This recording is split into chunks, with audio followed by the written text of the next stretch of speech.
In this module, I will discuss how to develop tasks in MS Project with the help of a mini civil engineering project program, as an example.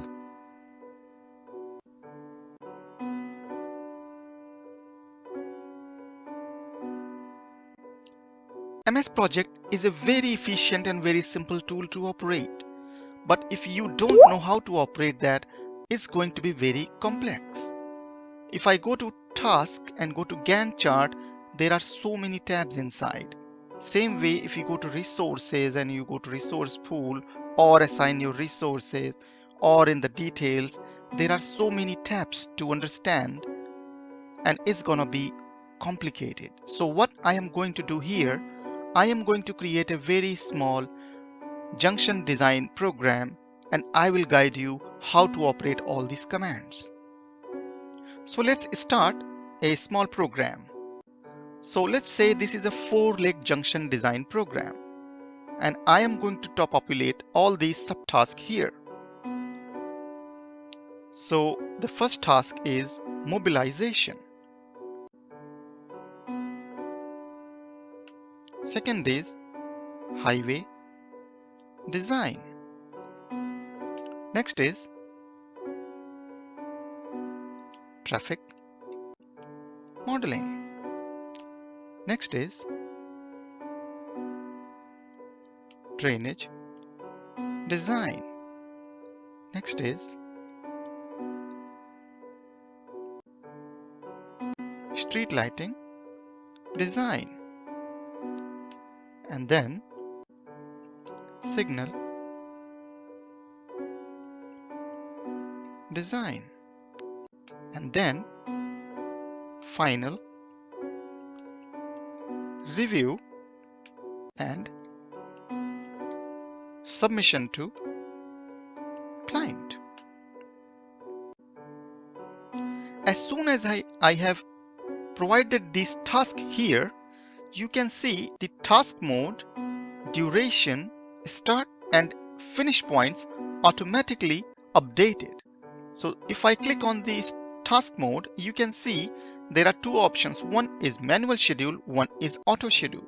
By default, it's taking auto schedule because we have selected that, but we can change it if there is a need. So these are all auto schedule tasks. By default, it's giving a day for each task. And this is the duration, start, finish, time and date. So, and this side you can see these are the bars for the Gantt chart. If you see on the top, this is a project name. We don't need this as a task. However, these are the tasks within the project. So what we have to do here, we have to select all of that, go to task and indent them. So if you select this icon, indent task, just click that and they all are indented. What I mean by that, they are within the main task. So if I click on this icon, all gone. So they are assigned within the project. And you can see there is a black thick icon that will show you start and end point of the project time frame. It's a summary and these are the tasks within the project. As you can see here, all these tasks are starting at the same time. But the beauty of the MS project, you can play with that and provide start and end point of every task in your customized way. So let's fill the correct or approximately correct days for completing those tasks.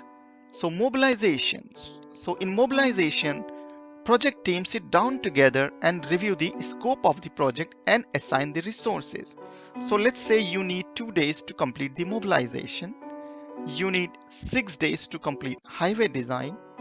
You need 4 days for traffic modeling. You need 5 days for drainage design. You need 4 days for lighting. You need 4 days for signal design. And you need 2 days for final review and final submission to client. So the final submission to client is a milestone. So we have to make it 0. So as soon as I make it 0, it becomes a milestone and it's shown like this. So that's the way milestones are shown. Now you can see you have individual days to complete all these tasks, but still they are starting on the same time. So what we have to do here, in a very quick way, you can select all of that and click on the link, which is called link tasks. So just click on that and you will see that all these tasks are assigned one after the other. That means when mobilization complete, then highway design will start, then traffic modeling will start, and then next task and next task and next task. That's a very simple and crude way to complete a project program.